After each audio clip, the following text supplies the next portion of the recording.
வணக்கம். இன்னைக்கு கேக் எப்படி செய்கிறேன்னு பார்க்கலாம். ஓவன்லேயும் ஓவன் இல்லாமலும் எப்படி செய்கிறதுன்னு பார்க்கலாம். 4 முட்டை, மைதா 1 கப், வெண்ணெய் 100 கிராம், 1/4 கப்புக்கு கொஞ்சம் கம்மியாக பால் எடுத்திருக்கேன், வெண்ணிலா பவுடர் 1/2 டீஸ்பூன், பேக்கிங் பவுடர் இதுக்கு பதில் சோடா மாவு மட்டும் வேணாலும் சேர்த்துக்கலாம். சோடா மாவு 1 டீஸ்பூன், சீனி 1 கப், சீனி 3/4 கப்லேருந்து 1 கப் அளவு எடுத்துக்கலாம். நான் வந்து 1 கப்புக்கு கொஞ்சம் கம்மியாக எடுத்துட்டு மிக்சியில் அரைச்சி எடுத்து வச்சுருக்கேன். இப்போ இந்த முட்டையில் உடச்சி எடுத்துக்கலாம்.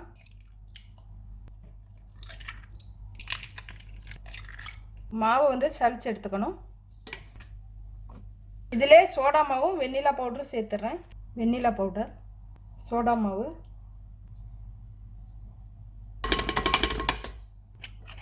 இப்போ கேக் ட்ரேயில் வந்து வெண்ணெய் தடவி வச்சுக்கணும். இப்போ இதில் வந்து மைதா மாவை வந்து சுற்றி தூவிக்கணும்.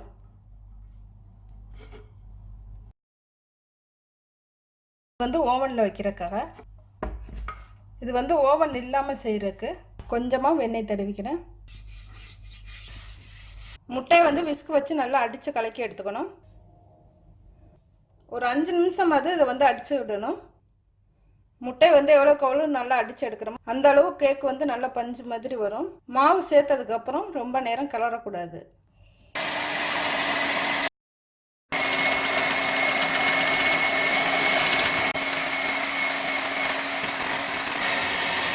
சர்க்கரை சேர்த்து கலக்கிக்கிறேன்.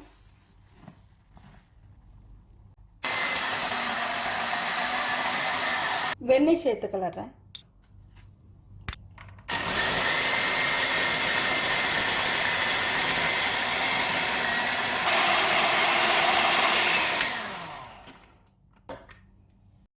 அடித்து வச்சுருக்க முட்டையை அந்த மாவில் சேர்த்து மெதுவாக கலக்கணும். கொஞ்சம் கொஞ்சமாக கலந்தால் போதும். சேர்க்குறேன்.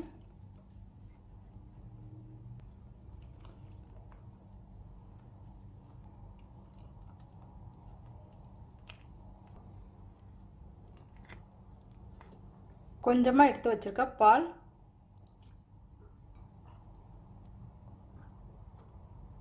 சீனியும் வெண்ணெயும் சேர்த்து தனியாகவும் அடித்து கலக்கி எடுத்துக்கலாம். நான் வந்து இது ஒரே பாத்திரத்தில் சேர்த்து கலக்கிட்டேன்.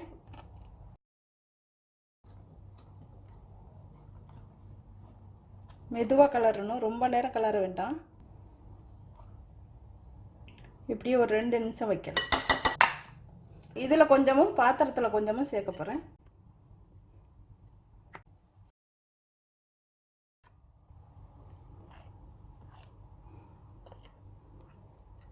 வெண்ணெய்க்கு பதில் எண்ணெயும் சேர்த்துக்கலாம். 1/2 கப் அளவு எண்ணெய் சேர்த்துக்கணும். இதுக்கு வந்து ஒரு சரியான மூடி வச்சு மூடணும். மூடி இல்லைன்னா அலுமினிய பாயில் வச்சு மூடிக்கோங்க.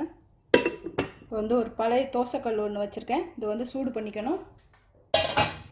அதே மாதிரி ஓவனையும் ப்ரீஹீட் பண்ணிக்கணும். தோசைக்கல் நல்லா சூடாயிடுச்சு. இப்போ இந்த பாத்திரத்தை எடுத்து இது மேலே வைக்கிறேன். அடுப்பு வந்து மிதமான தீயில் இருக்கணும்.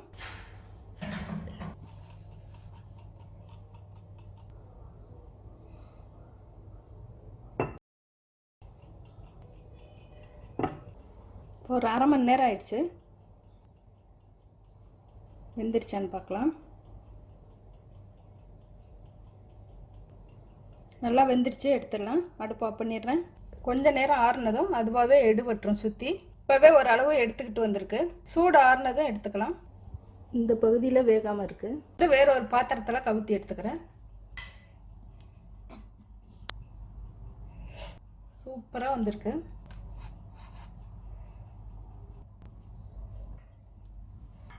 பஞ்சு மாதிரியான கேக் ரெடி ஆயிடுச்சு. மாவு சேர்த்ததுக்கப்புறம் ரொம்ப நேரம் கலர்னிங்கன்னா கல் மாதிரி ஆயிரும் கேக். அதனால வந்து மெதுவாக கலரணும். எடுத்துடலாம். வந்துடுச்சு. 3/4 மணி நேரம் ஆயிருக்கு.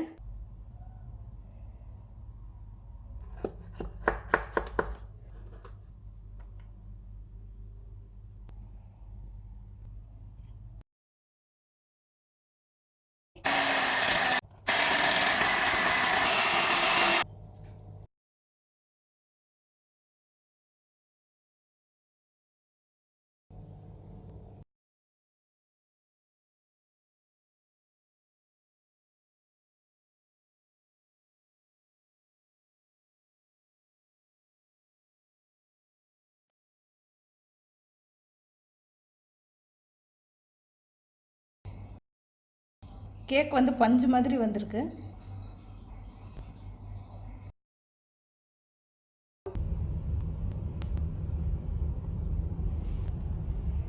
நன்றி.